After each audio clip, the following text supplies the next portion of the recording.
Hola a todos y bienvenidos a esta cuarta sesión del segundo ciclo de conferencias sobre incertidumbres y perspectivas de la educación en España y Latinoamérica tras la COVID-19.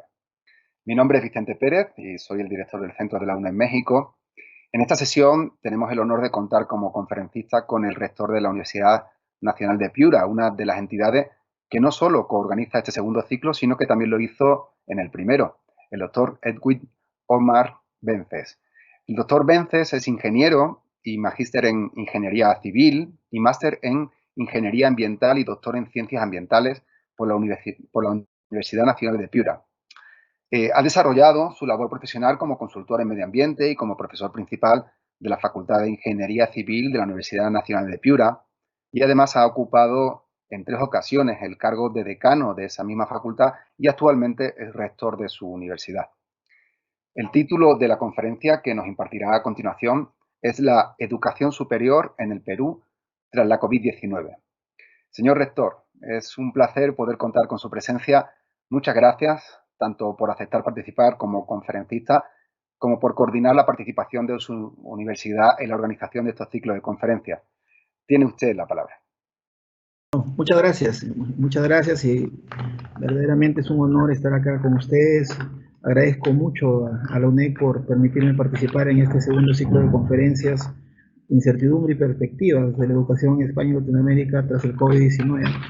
Realmente es una oportunidad en la cual nosotros podemos dar a conocer nuestras experiencias buenas y no tan buenas dentro de todo del marco de toda esta pandemia que nos ha aquejado, ¿no? Y poder dar a conocer también cuáles han sido las consecuencias en lo que se refiere a la educación superior acá en el Perú. Muchísimas gracias por la invitación. Bien, después de lo que fue la decisión del gobierno de declarar un estado de emergencia en el Perú, existe una suerte de plano que parte a las universidades en su quehacer ordinario, lo que nosotros llamamos un antes y un después del COVID-19. La educación superior en el Perú se vio afectada de una manera casi colosal. Hubo un cambio total en un modus vivendi ordinario que a lo largo de la historia se venía impartiendo en la universidad pública y privada aquí en el Perú. Y eso es importante conocer. Nosotros fuimos víctimas directas del COVID-19, nosotros como universidad pública, como Universidad Nacional de Piura, pero el resto de universidades del país no fueron ajenas a esta realidad. Recordemos nosotros un triste 17 de noviembre del año 2019, cuando por primera vez en Hubei, China, se dio a conocer el primer caso en el mundo de lo que fue la pandemia, de lo que es el coronavirus, el COVID-19. A ese se le denominó el paciente cero, que fue una persona de 55 años. Y a partir de ahí nosotros mirábamos a China con bastante, si se quiere, incertidumbre, curiosidad quizás, porque lo veíamos bastante lejos geográficamente hablando de acá del Perú. Y creo que eso le pasó a casi todos los países alejados de Asia y de China en particular.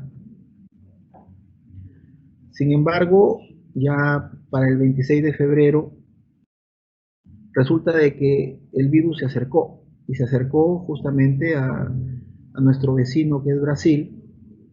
El Ministerio de Salud de Brasil confirmó su primer caso, una persona de 61 años que había viajado desde Europa, específicamente desde Italia, y había dado positivo para el COVID-19. Ese fue el primer caso que se detectó oficialmente en América Latina. Aún con todo lo seguíamos viendo un poco lejano, pero resulta que el 6 de marzo en el Perú se diagnosticó el primer caso de COVID-19. Desde ese 6 de marzo hasta el 19 de marzo de 2020, creció desde el primer paciente detectado aquí en el Perú hasta 234 la cantidad de contagiados. Es decir, hubo un crecimiento exponencial increíble que nadie se lo esperaba. Solo desde el 6 al 19 de marzo. Es decir, pasamos en un tiempo de 13 días a tener de 0 a 234 pacientes. Solamente eso nada más. Ya para el mes de noviembre, lógicamente ya teníamos un caso, o sea, ya teníamos registrados más de 900.000 casos confirmados y más de 35.000 fallecidos, de acuerdo a nuestra fuente oficial, que es el Ministerio de Salud de acá del Perú. Esto, lógicamente, obedece a un contagio, a un efecto, le llamamos efecto escalera, en el cual nosotros veíamos pues cómo es que una persona podía contagiar a casi todos los de su entorno, por una suerte de desconocimiento. O sea, si recordamos un poco en esa época, estamos hablando ya de los meses de marzo, abril, había una ignorancia total respecto a cómo deberíamos tener o cómo deberíamos comportarnos como personas en cuanto a los casos del COVID-19. Y lógicamente los contagios fueron creciendo de manera exponencial, tal como se han ido dando, como se ha demostrado a través de las diferentes estadísticas acá en el Perú. Y así pues pasamos de un peruano con historial que viaja desde Europa, ¿no? Pasando, o sea, estamos hablando de España, Francia y República Checa, que han sido los itinerarios que recorrió y no sabemos en cuál fue contagiado, a partir de cuál se comenzaron a detectar, dependiendo de 8 casos, y después estos a la vez han ido contagiando a los demás. Y esa ha sido la escalera que nosotros hemos sufrido en los primeros meses del COVID-19 a partir de esa fecha, del famoso 6 de marzo. En Piura, el primer caso, ya estamos hablando de nuestra región, la región donde queda, donde está nuestra región, donde está instalada la Universidad Nacional de Piura. Los primeros casos fueron registrados exactamente el 15 de marzo. Y coincidentemente fue el día en que el gobierno instaló el estado de emergencia nacional y la cuarentena. Y los primeros casos acá en la región Piura se dieron a través de 2 personas de 20 y 45 años que residían en la ciudad, en un distrito de Piura, que es el distrito de Las Lomas. Pertenece a la provincia de Piura y que eran personas que habían viajado desde Italia. Entonces, estas personas fueron al distrito, a su distrito de Las Lomas, y a partir de ahí, lógicamente, comenzaron a contagiar en el famoso efecto escalera a todos los familiares con los cuales habían tenido contacto. Entonces, seguíamos con la pandemia que estaban ahí. Ahora, ¿cómo es que nosotros podíamos enfrentar esta pandemia? Teníamos ventajas y desventajas. ¿Qué ventajas teníamos como país? Bueno, pues el Perú, al empezar la pandemia, tenía un monto significativo de reservas. O sea, teníamos un bajo nivel de endeudamiento y contábamos con 70.341 millones de reservas en nuestro banco. Y además teníamos 7.000 millones de dólares colocados en bonos, ¿no? Había un plan de estímulo propuesto para lograr alcanzar un 12% de PBI. Todas esas expectativas de alguna manera nos fortalecían y nos permitían, entre comillas, afrontar esta pandemia. Pero teníamos también una desventaja directa y puntual que tenía que ver con que los sistemas de salud eran muy débiles y siguen siendo débiles también a nivel de nuestra región y a nivel de nuestro país en general. Y entonces, lógicamente, no estábamos preparados para afrontar una pandemia de esta magnitud. Y eso era un gran problema, una de las grandes desventajas. ¿Eso nos afectó? Sí nos afectó a la educación superior en general. ¿Cómo afectó a las universidades públicas del país en general? Tuvieron que suspenderse, por ejemplo, los exámenes de admisión. Normalmente los exámenes de admisión en el Perú se dan entre los meses de fines de marzo, comienzos de abril. Eso es lo normal, que las universidades programan sus exámenes de admisión. Y lógicamente todos esos exámenes, porque requerían de una concentración masiva de los postulantes, tuvieron que suspenderse para evitar el contagio o la propagación del virus. Respecto a los semestres programados, que en muchos casos estaban coincidiendo con mediados de marzo o primera semana de abril, lógicamente tuvieron que suspenderse. Y eso estaba pues de lado con la modificación de los calendarios académicos. Todos ellos sobre la marcha tuvieron que comenzar a diseñar o a basarse en nuevas estrategias que iban prolongando el inicio porque existía una incertidumbre y no sabíamos ni siquiera cómo es que íbamos a afrontar el virus y mucho menos cuáles iban a ser los pasos a seguir respecto a una supuesta reactivación cuando acabe la cuarentena que se había declarado. Y cada cuarentena nosotros esperábamos que sea la última y resulta de que hasta ahora no es la última.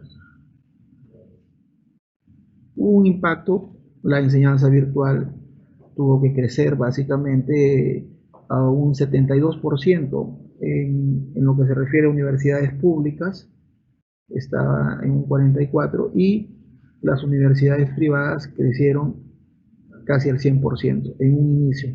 Ahora se puede decir de que las universidades, tanto públicas como privadas, están trabajando al 100% en el entorno virtual, al igual que también la educación secundaria en el Perú, ¿no?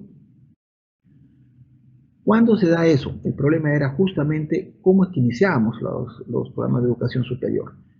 En mayo, 59 universidades que son licenciadas acá en el Perú, acá las universidades que funcionan han pasado por un proceso de licenciamiento a través de una superintendencia, comenzaron pues sus clases virtuales, 59 universidades en mayo, de las cuales 26 fueron públicas y 33 fueron privadas. Para esto se tuvieron que comenzar a implementar inversiones que no estaban previstas. Y tengan en cuenta ustedes que estamos en el año 2020 y este presupuesto ha sido aprobado en el año 2019. Y en el año 2019 nosotros no teníamos ni la más remota idea respecto a qué iba a aparecer este virus.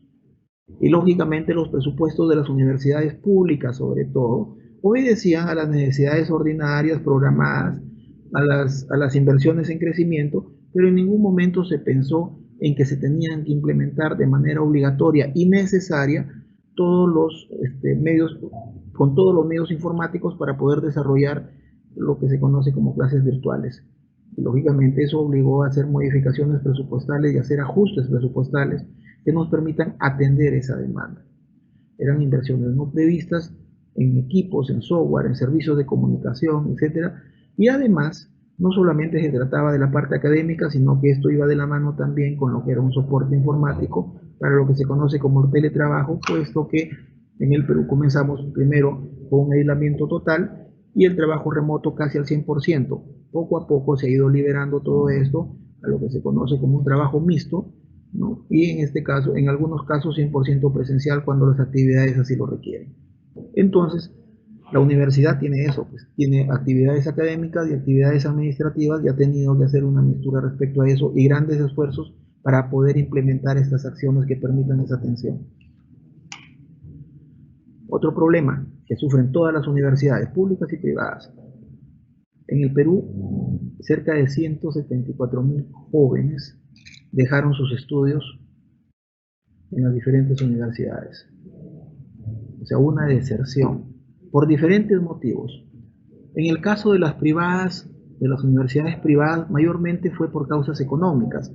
La pandemia afectó grandemente la economía, no solo del Perú, sabemos del mundo. Y lógicamente muchas familias vieron mermados sus ingresos y no podían sostener a sus hijos en universidades privadas. Por consiguiente, han tenido pues que dejar de estudiar en algunos casos. En otros casos, cuando se trata de universidades públicas, muchos jóvenes proceden de las zonas de sierra, zonas lejanas a los campus universitarios. Y por consiguiente sus padres, si bien es cierto, no pagaban en cuanto a pensiones de universidad, sí tenían que pagar en cuanto a pensiones para lo que es el mantenimiento de sus hijos en la zona de estudio.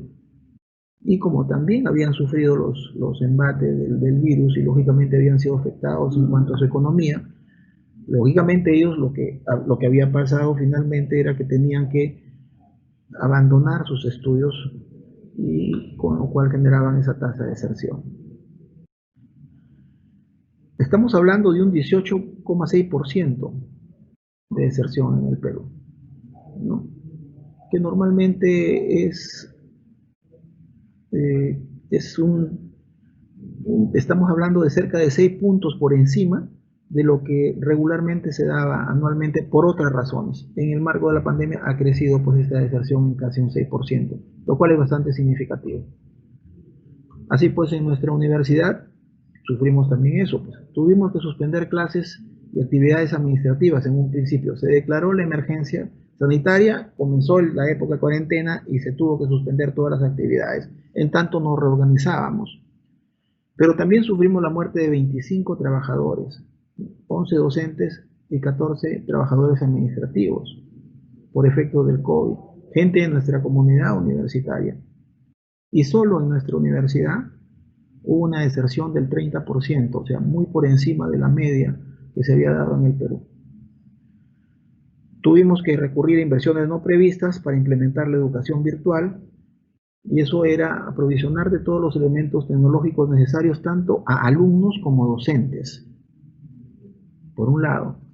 Y también teníamos la obligación de implementar lo que se conoce como el Plan de Salud y Seguridad en el Trabajo, que también nos obligó a hacer modificaciones presupuestales, a hacer sobregastos que no estaban planificados, que no estaban dentro del presupuesto, para poder atender la urgente y necesaria necesidad de proteger a nuestra población.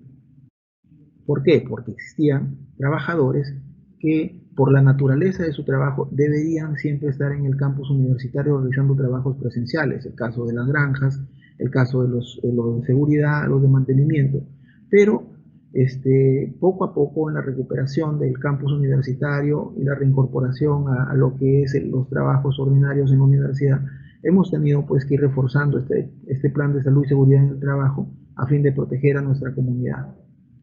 Y eso va de la mano inclusive con un proyecto del cual ya les voy a conversar. ¿En qué nos basábamos? Bueno, pues hay un marco legal. Hay un marco legal que establece en el Perú, que es la 28044, que es la Ley General de Educación. Primero, o sea, principistamente, la educación es un derecho y un servicio público.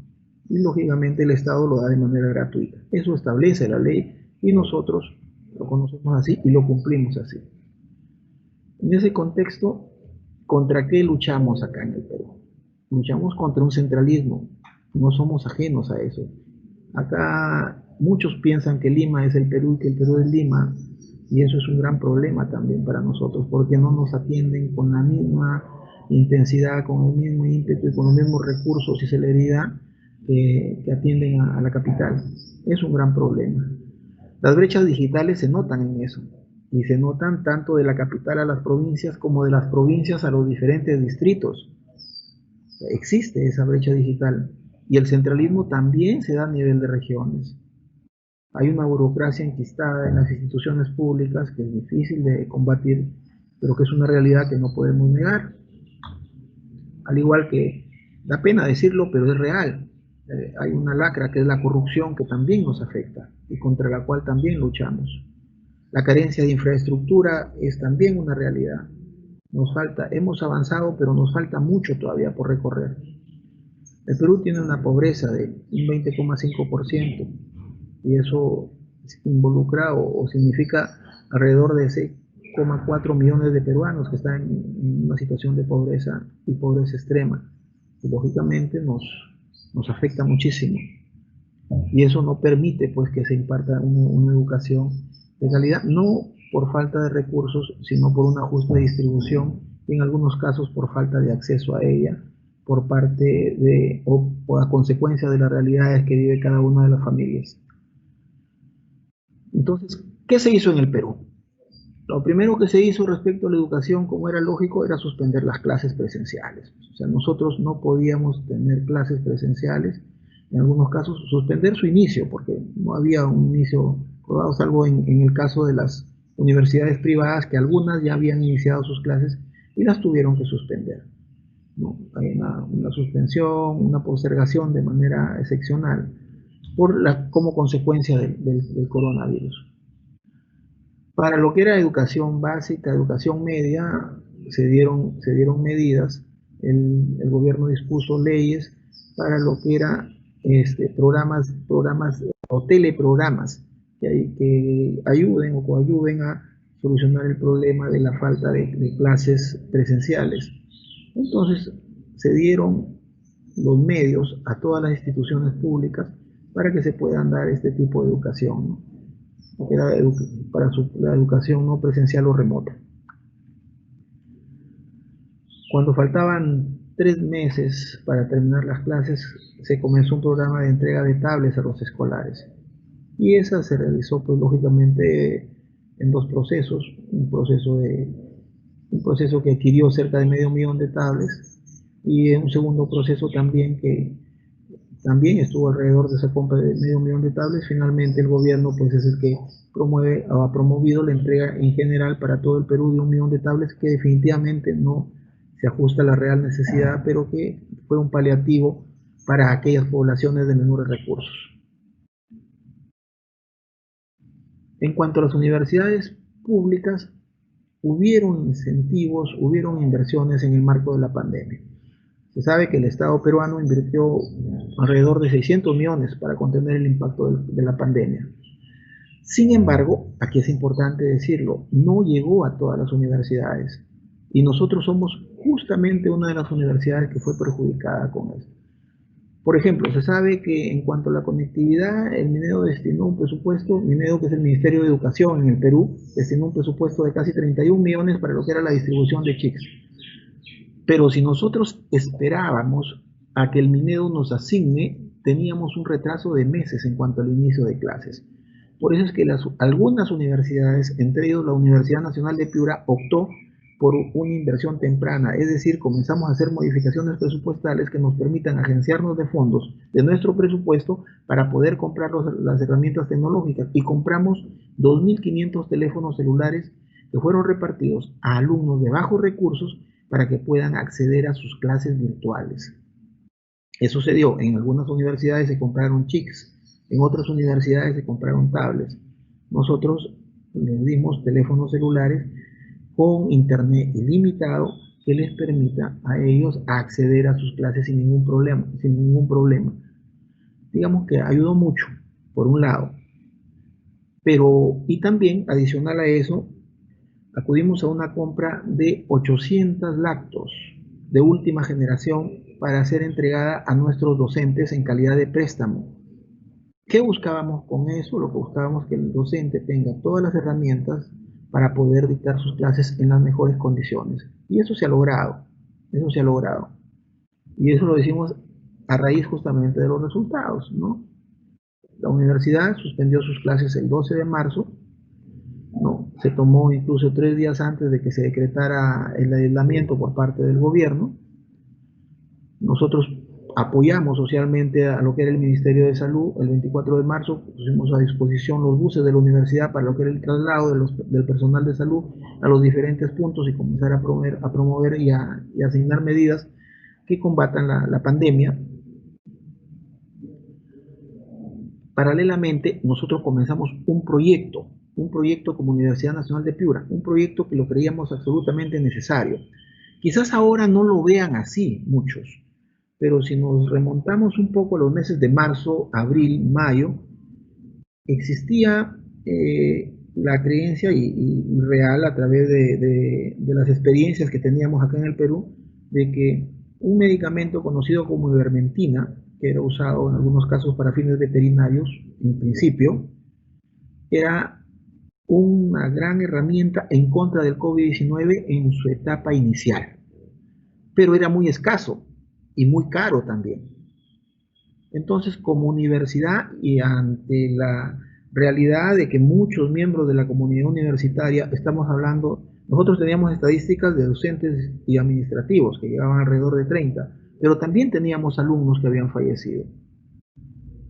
Y necesitábamos ayudarlos, y comenzamos a través de nuestro laboratorio de biotecnología lo que se conoció como el proyecto Ivermectina, que era para producir ivermectina de uso humano para el tratamiento del COVID-19, y nos ayudó mucho porque, al margen de la ivermectina, adquirimos kits de atención rápida, y con un equipo médico de la universidad comenzamos una atención urgente en una suerte de alerta temprana a todos los miembros de la comunidad universitaria, y nos proyectamos más allá, porque a través de un convenio con el gobierno regional comenzamos a distribuir ivermectina en toda la región.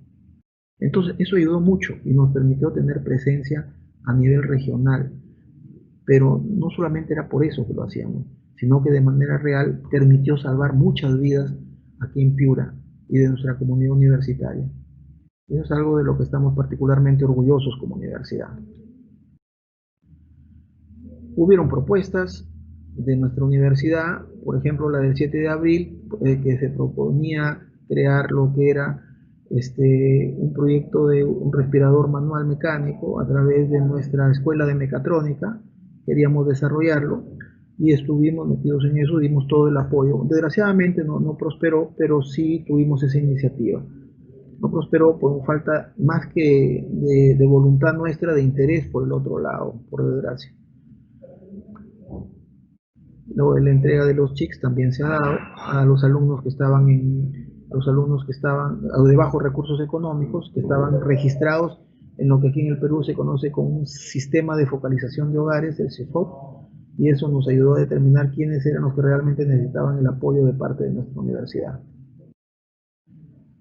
El inicio de clases virtuales se dio el 3 de agosto por fin, ahí comenzamos nuestras clases virtuales, y lógicamente, paralelamente a eso se comenzaron trabajos de fumigación y desinfección en todo el campus universitario. Por otro lado, teníamos que comenzar a asumir retos, y una de las cosas pendientes que se tenía era la toma de un tercer examen de nuestro instituto preuniversitario, y asumimos ese reto. Entonces, el 8 y el 9 de agosto, la universidad llevó a cabo el tercer examen virtual, el tercer examen de IDEPUN de manera virtual, perdón. Entonces, el sábado 8 y el domingo 9 de agosto se llevó a cabo ese examen.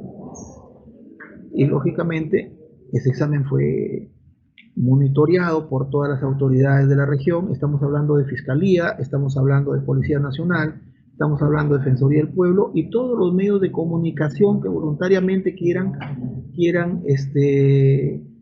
participar.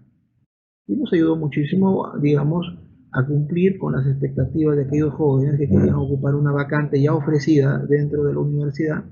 Un examen exitoso, un examen que lo realizamos asumiendo un reto, con todas las garantías de transparencia y tecnológicas necesarias. A partir del 10 de agosto comenzamos un plan de vigilancia, de prevención y control del COVID, que es justamente lo que les había hablado. Nosotros no solamente estamos pendientes de que el miembro de la comunidad universitaria manifieste síntomas, sino que estamos en un monitoreo constante y al menor síntoma acudimos en su ayuda, y en su ayuda determinamos la presencia o no del virus y en caso lo tengan comenzamos con una atención de inmediato, aparte de un monitoreo constante. A la fecha hemos aplicado más de 1.500 pruebas rápidas de descartes y hemos apoyado alrededor de 300 familias de la comunidad universitaria con kits de atención rápida. Hemos dado a partir del 21 medicamentos a estudiantes afectados, tal como lo dije. Ponemos a disposición los médicos de la comunidad universitaria, a todos aquellos miembros de la comunidad que se vean afectados por el COVID, ¿no? Hemos puesto unas líneas rápidas para que se puedan comunicar ante cualquier problema, ante cualquier sospecha. Nosotros los apoyamos, estamos yendo a sus domicilios y todo una serie de acciones que buscan, digamos, aportar o dar seguridad y tranquilidad en el marco de esta pandemia. En cuanto a la ayuda tecnológica, como les dije, adquirimos 800 lactos para los docentes y hemos acudido casa por casa a entregarles las lactos a los docentes. Lactos de última generación que les ha permitido llevar a sus clases sin ningún problema. ¿Qué retos tenemos? Como educación superior y en el marco de la COVID-19 no lo podemos descuidar. ¿Tenemos que reducir brechas? Por supuesto, tenemos que reducir brechas. O sea, existe de todas maneras la necesidad de reducir las brechas, tanto sociales, económicas, de salud, de educación. Todo ese tipo de brechas tienen que ser reducidas. Generar mayor acceso a los medios digitales es importante. Una actualización constante del soporte digital es muy importante. Tenemos que recibir mayor apoyo del Estado para poder realizar una mayor inversión en sistemas y recursos tecnológicos. Eso es importante y lo decimos de manera particular porque tal como les manifesté, nosotros hemos hecho inversión Lo hicimos de manera temprana, pero el Estado no nos devolvió esa inversión. Sin embargo, a otras universidades que no habían hecho inversión en esto, les dio los recursos para que hagan inversión en medios digitales. Entonces era como un premio a aquellos que se tardaron en activar sus mecanismos. Sin embargo, nosotros que pedimos una respuesta rápida, de alguna manera no nos favoreció porque invertimos un presupuesto que necesitamos a la fecha en lo que son medios tecnológicos sin que el Estado nos lo haya reconocido. Y es un gran problema. La capacitación docente para lo que se refiere a educación en medios virtuales es una constante dentro de la universidad y asegurar acceso a la conectividad durante todo el tiempo de trabajo, tanto para el trabajo remoto como para lo que son las clases virtuales, ¿no? Eso es importante. En conclusión, ¿qué podemos decir? La situación de emergencia, lógicamente, generó la necesidad de una virtualidad.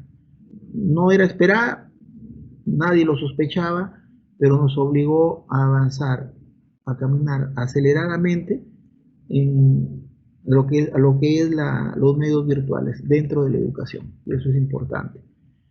¿Nos ayudó? Sí, nos ayudó. Los alumnos, lógicamente, tuvieron que adaptarse a esta nueva forma de aprendizaje. Y con el apoyo nuestro logramos suplir la falta de recursos tecnológicos, la falta de acceso a la conectividad. Tuvimos que combatir eso, pérdida de ingresos en algunos casos. Tratamos de darle las mayores facilidades para que los alumnos no deserten en educación superior. Y eran pasos concretos que tenían que ver desde la exoneración de deudas, exoneración de pagos, por ejemplo, para que puedan acceder a la educación. Hasta donde pudimos, hemos dado todas esas facilidades y las seguimos dando. Las cuestiones que tienen que ver con la virtualidad ha traído la necesidad de mejorar, por ejemplo, los modelos de enseñanza, ver la educación en otro contexto, tratar de preocuparnos por la salud mental de alumnos y de profesores, en algunos casos por el estrés que ocasiona el aislamiento en que nos sumió toda esta pandemia, y la necesidad de ver también mecanismos de cómo se puede enfrentar esta deserción que tanto daño hace a las familias, ¿no? Que es una oportunidad la crisis, sí, es una oportunidad porque nos permite mirar la educación dentro de otro contexto, ¿no? Un contexto más tecnológico. Ha despertado la creatividad en muchos docentes y alumnos también. Y se han encontrado mecanismos, espacios, métodos de cómo realizar esta interacción de aprendizaje, ¿no? Esa es una realidad innegable. ¿Qué podemos decir finalmente? No sabemos cuándo se puedan reiniciar las clases presenciales. No lo sabemos. Pero sí, lo que sí sabemos es que después de esta pandemia la educación superior no será la misma de antes. Eso sí lo sabemos. Muchísimas gracias. Muchísimas gracias. Muchísimas gracias, señor rector. En este momento, a continuación, estaba programado la intervención del profesor Constantino Ventura Rezola, docente de la Universidad Cristóbal Colón de Veracruz, en México. No obstante, tenemos problemas técnicos para presentar el vídeo, aunque esperamos poder contactar con él a través de audio. Claro que sí. Profesor Ventura, sí. Buenos días. Sí, ya fue técnicamente imposible hacer uso de la imagen, pero aquí estamos presentes, aunque sea a través del audio, y escuchamos con mucho interés la ponencia del doctor Edwin Omar Vences Martínez, rector de la Universidad Nacional de Piura, y hay muchos elementos de análisis que son bastante interesantes que podamos tocar esta mañana. ¿Cómo no, doctor? Lo escucho. Qué gusto conocer. Es un gusto saludarles desde México. El planteamiento que nos hace ustedes es de una similitud y una analogía con lo que se vive en muchas otras regiones de Latinoamérica. Hay un planteamiento inicial que es esta sorpresiva surgimiento del padecimiento como un problema de salud pública, pero que después se va trasladando a todos los otros ámbitos sociales, a los impactos que nos plantea. A nosotros nos golpea directamente en el tema educativo, pero es evidente que hay un impacto muy, muy serio que ha venido a trastocar todas las actividades sociales en América Latina, doctor. Así es.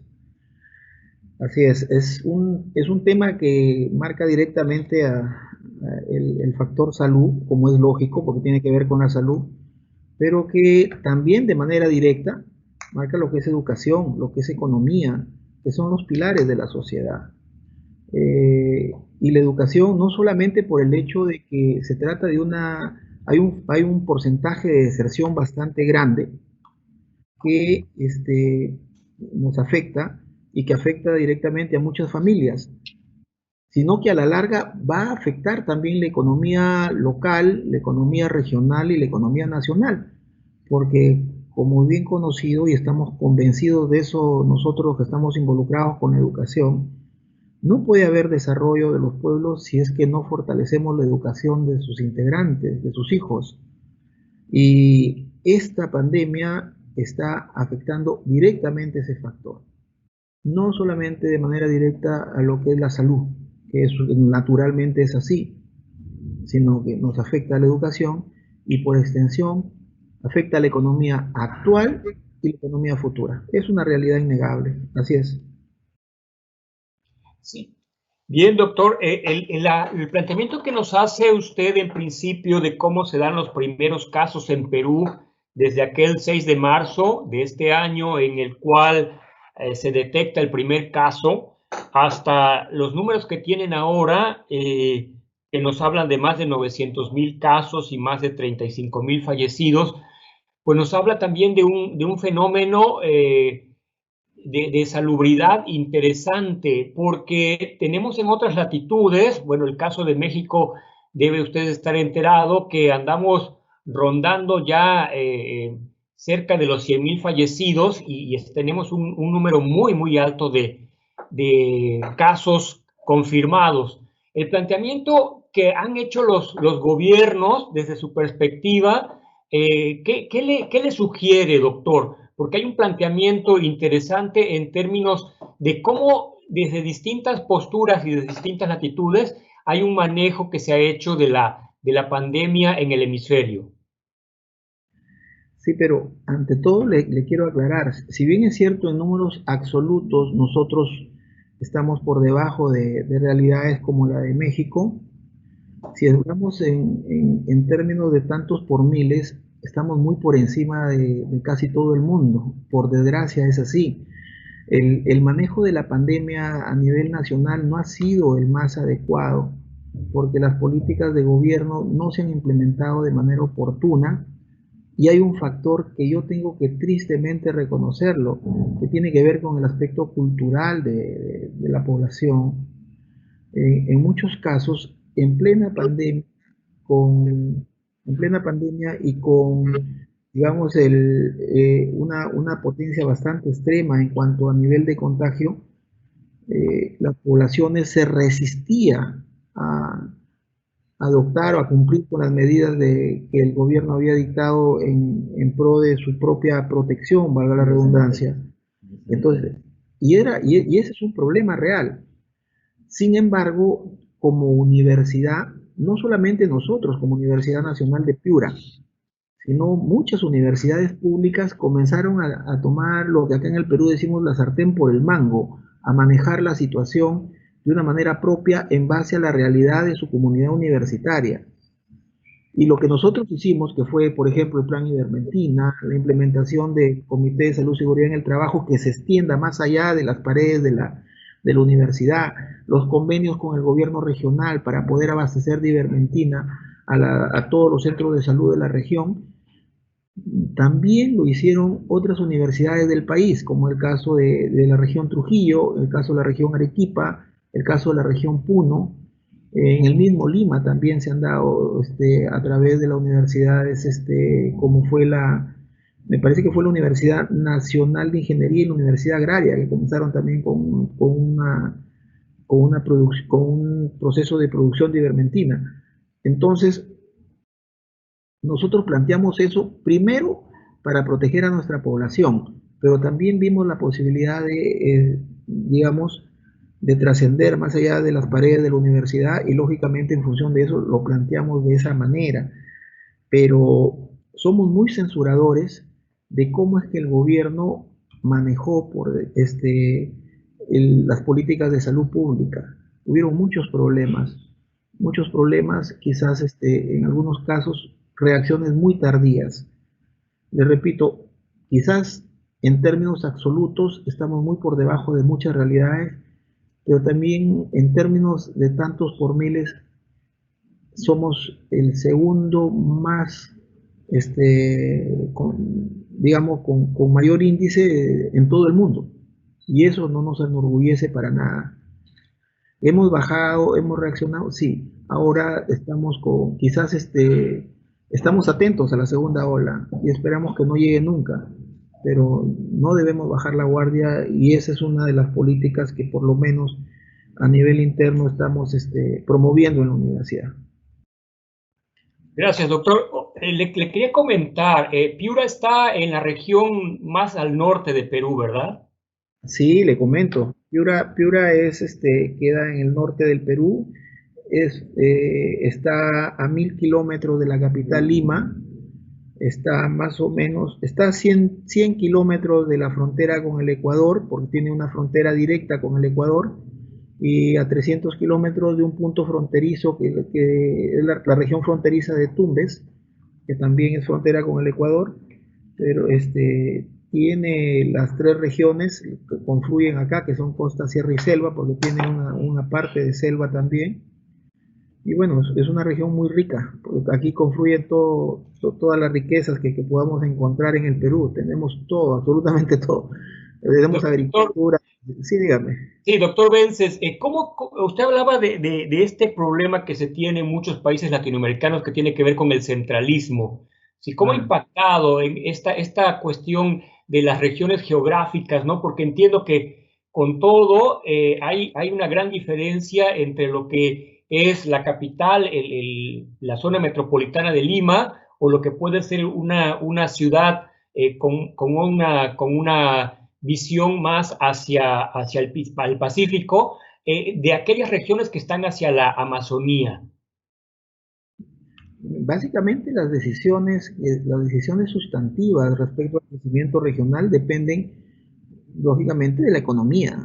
El factor económico es uno de los y se concentra la economía, las decisiones las toman, pues, lógicamente, en Lima, en la capital. Y dependemos mucho de la complacencia de los ministros, de los gobiernos de turno, y en algunos casos las demandas, por más justificadas que estén, no son atendidas, y si son atendidas, muchas veces no son atendidas de manera oportuna.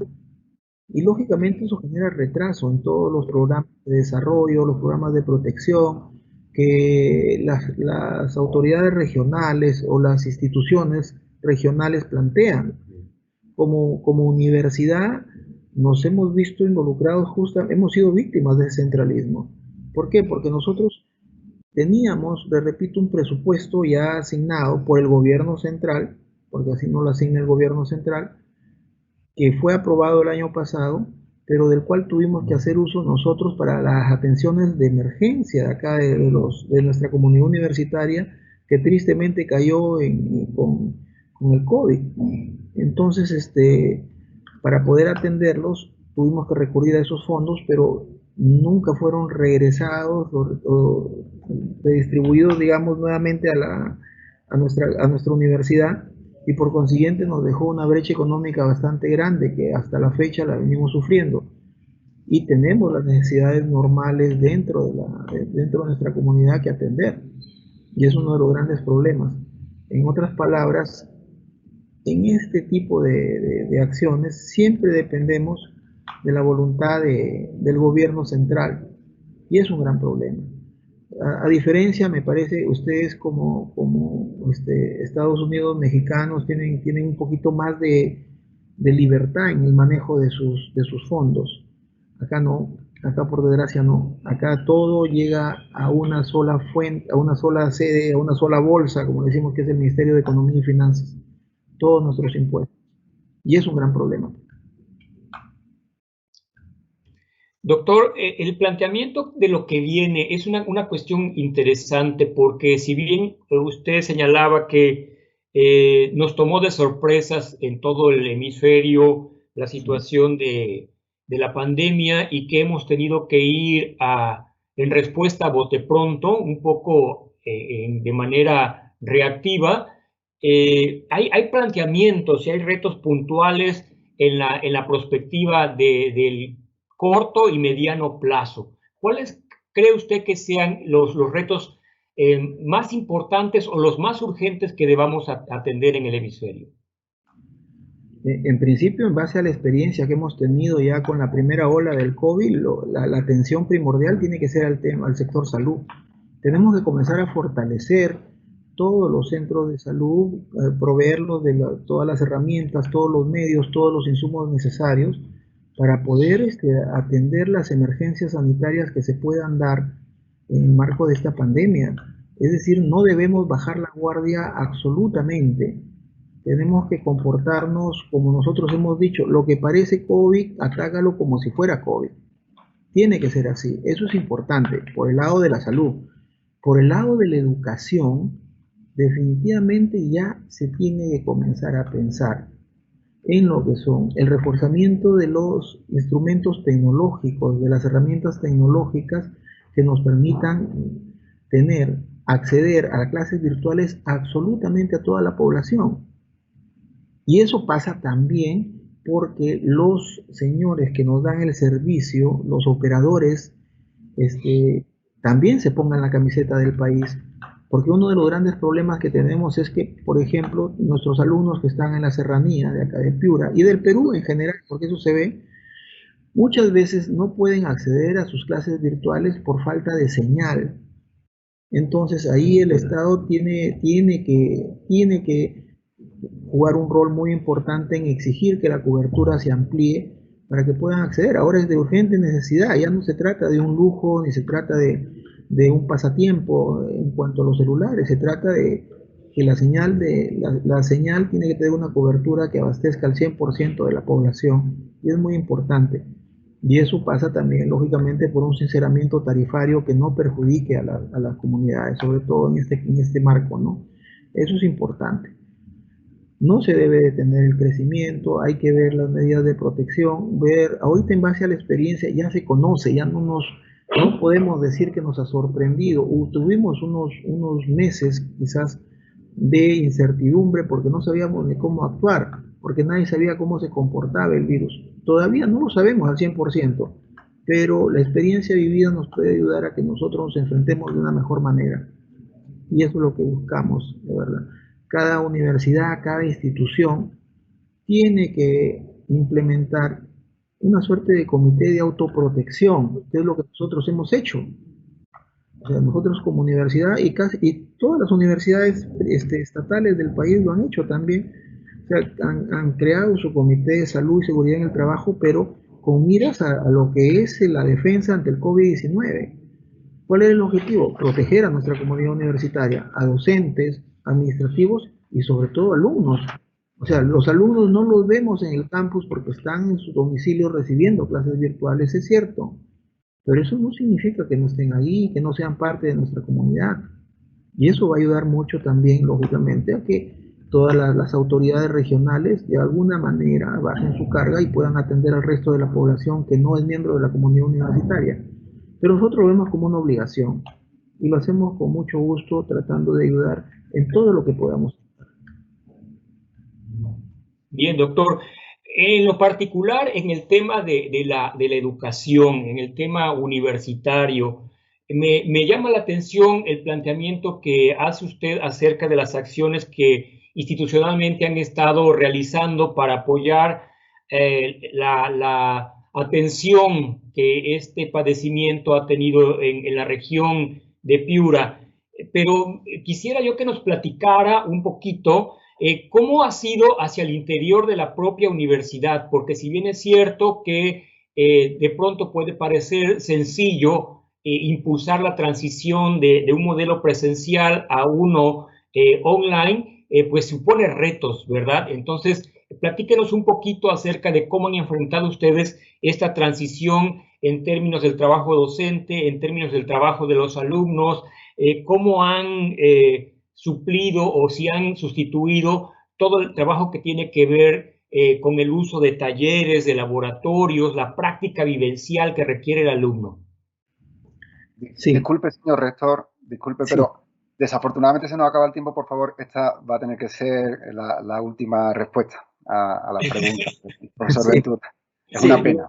lo trataré de resumir rapidito, nada más. Mire, los, lo que se refiere en sí mismo al uso de herramientas tecnológicas, bueno, ya lo dije, ¿no? Compramos teléfonos celulares, compramos laptops, equipamos a los docentes y a los alumnos para que les llegue la información.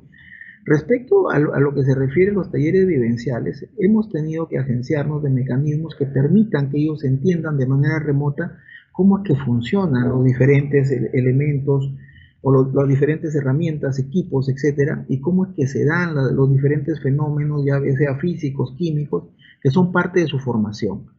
En eso nos hemos esforzado mucho.